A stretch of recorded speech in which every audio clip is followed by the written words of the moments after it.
Greetings YouTube, Crosstrain here, and another World of Tanks replay today. Today I am going to bring you a replay from my FCM 50T, which is a Tier 8 French heavy tank. Now don't let the heavy designation fool you, because this tank is kind of a fast, heavy, a medium tank is a much better way to play this tank. So I'm going to bring you a replay today. I am a not very good player in this tank at this point, but I am figuring it out slowly that this is more of a support tank. Unlike a lot of heavy tanks, which you can put right on the front and absorb some hits, this thing absorbs nothing except for shells. It does absorb those quite well, but it hits pretty well. It's got great mobility. And it hits pretty decent. We can see, if I look at the shells here, that we hit for about 240 average damage roll, penetration at 212, so it's not bad for a Tier 8 tank. But this is, again, a game. I've got 40 some odd games in this, and I've got a 40% win rate in it. So, but that's a lot better than the 20 some odd percent I had 20 battles ago. So slowly I'm figuring it out. Some of my partisan brother have shown me how to effectively, or more effectively I should say, play this tank. Right now you're going to see one of the worst shots I've ever taken in World of Tanks. This was absolutely pathetic. I got him backing up this 2801, and I fired so far behind him that I'm embarrassed to even put that. I should have edited it out of this video. But there you have it. Maybe one of the worst shots I've ever taken. Didn't get to redeem myself either, because our own 2801 took him out. So again, so I'm sitting in kind of a support position. I got our Persian going out front here. There's no way I can get out with him. I did feel sort of bad letting him go alone, but there's just no way to put this tank on the front without dying early, often, and fast. I elect to stay here in a support role. I couldn't really decide what I want to do here. I saw the T-29 pop up by the Persian, so I thought if I can get some side shots into this T-29, help the Persian out, that'd be great. Unfortunately, with one of the recent redos of this map, I could no longer get a shot on him. So I'm going to move up near our Jagd Panther 2, which is just to my front. And as you can see now, the Pershing has 3 tanks to worry about: a T-20, a T-21, and a T-29, who are kind of ganging up on him a little bit. He's not going to last long, but frankly, probably shouldn't have stuck himself out quite that far. But nonetheless, I've got myself in a position here, so let me show you what I'm thinking here, okay? I've got this crossing right in front of me. You can see it. And these tanks that are up here on the hill, if you're looking at my mini-map here, I'm kind of showing they're up on the hill right now. If they come down around here, there's a rock outcropping that goes to right here, and they have to cut across this open space that my reticle is in right now as you're looking at it. So my hope is that I can catch them as they come across that cropping and put another shot or two. This does have a relatively quick reload. For whatever reason, my timer on my site does not work in replays, but I believe it's just a little over 5 seconds for a reload. 5.06 seconds or something like that. Or maybe it's 5.6. Regardless, it's not very long for a gun that hits pretty decent. Not great at Tier 8, but not bad either. But it does make up for what it lacks in punch. It makes up for in velocity. So right now we are, you see all those tanks on the mini-map down on the bottom, and they're just, it felt really uncomfortable at this point because we looked to be overwhelmed, and it looked like our team was just falling to pieces. It was 3-6 just a second ago. We are going to make a couple of comeback hits here. And me and this Jagd Panther 2 are, which is, by the way, you've seen my replays. If you've seen my replays, you know that I absolutely love that tank.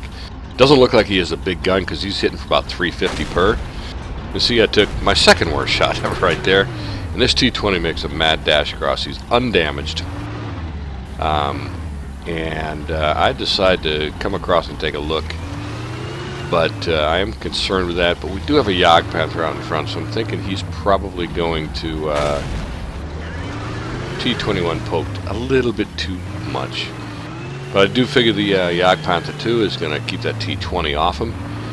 So I'm waiting. I don't want to move up on this T20 because I got the 29 just sitting in my path. So he exchanges shots with the Jagdpanther and loses. Now, before I start this next sequence, let me just say, if you don't have an FCM 50T, what I've learned from my Partisan brothers is this is a classic example. In fact, you'll see a couple of them in this battle by the time it's over, of the strength of the FCM 50T. Think of it as more as a medium that's got decent mobility, although it's a heavy. A medium that you can use to flank, and you can even watch what I do with this T20. It's a pretty nice machine. So again, here's one of those. I got nothing that I can tell up to my right. The Jagdpanther's burning. I want to try to get him out of this thing alive. So I move up and should have just kept moving. But nonetheless, I don't think this T20 has a big gun either, because he just hit me for just 127. I hit him for 227. I'm going to put another one into him right here. As you can see, I'm able to circle around him pretty decent, even though he's got decent reload time. He pierced, or he bounced that last shot on me.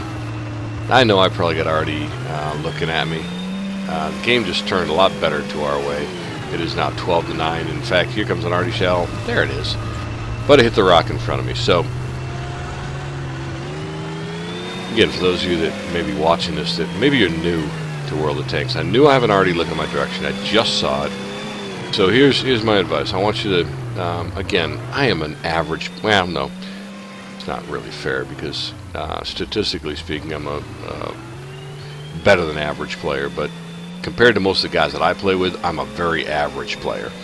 But compared to the whole population of this game, I'm well above average. But regardless of that, I consider myself as just an average player. But here's what I know. I've got an Artie that's looking for me. He's got to know that I'm moving in on him.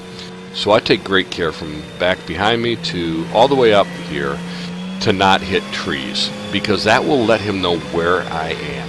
And I do not want him to know where I am. So you can see that I am literally weaving my way through these trees, not to knock him down, so that he in his God's eye view can't see me.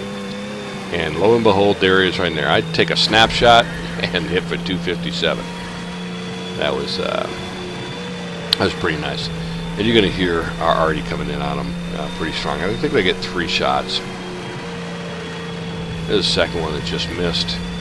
May have splashed him a little bit, I don't know. But I get up here and I'm ready to roll with him. And he's disappeared. He is on a Lorraine 155-51, which has decent speed. Fires a bunch of shells.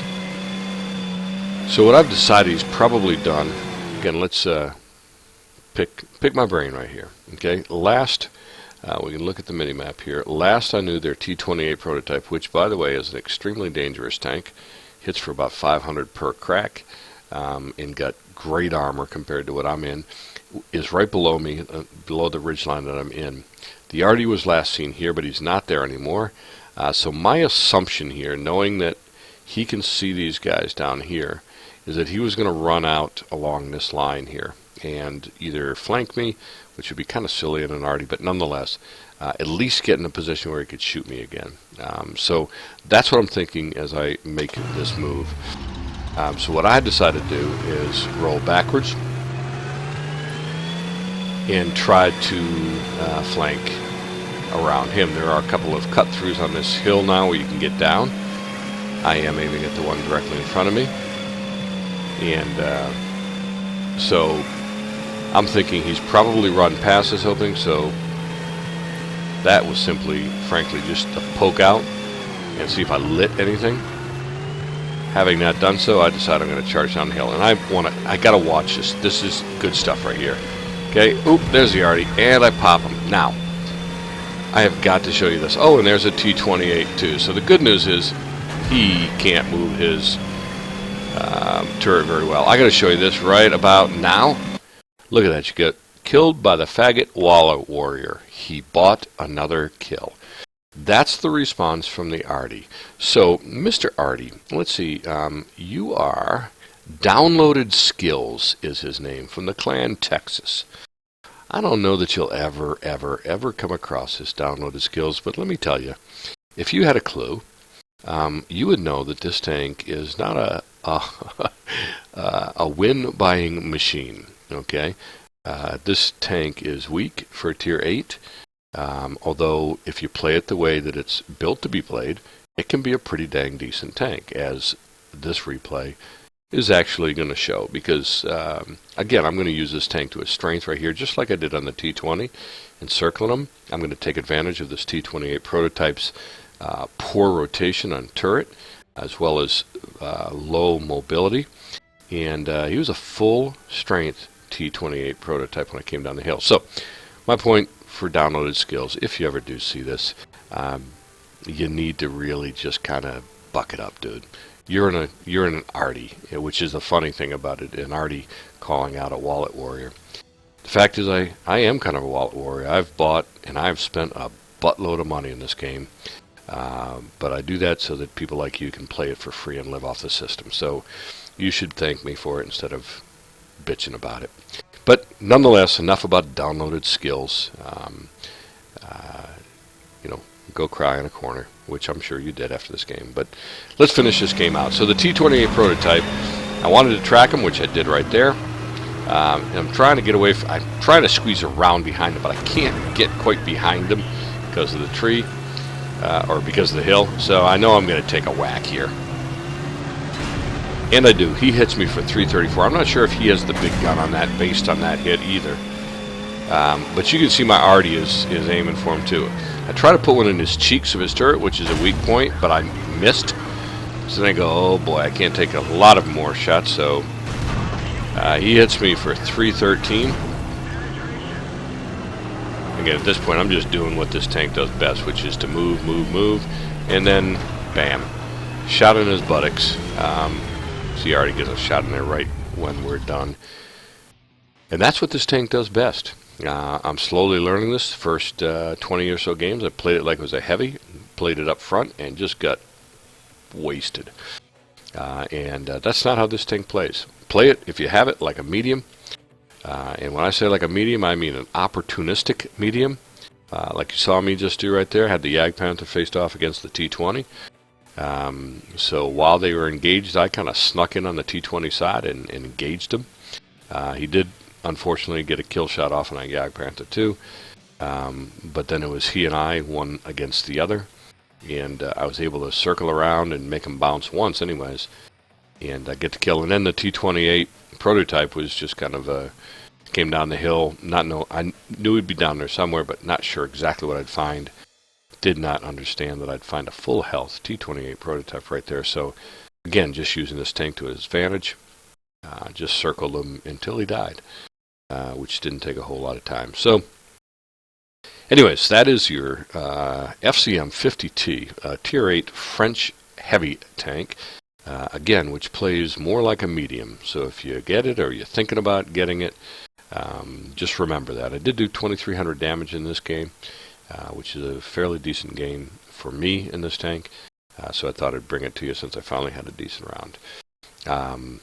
But that's all I got for now. And this is Crosstrain once again. And I will see you on the battlefield in World of Tanks. And until then, peace.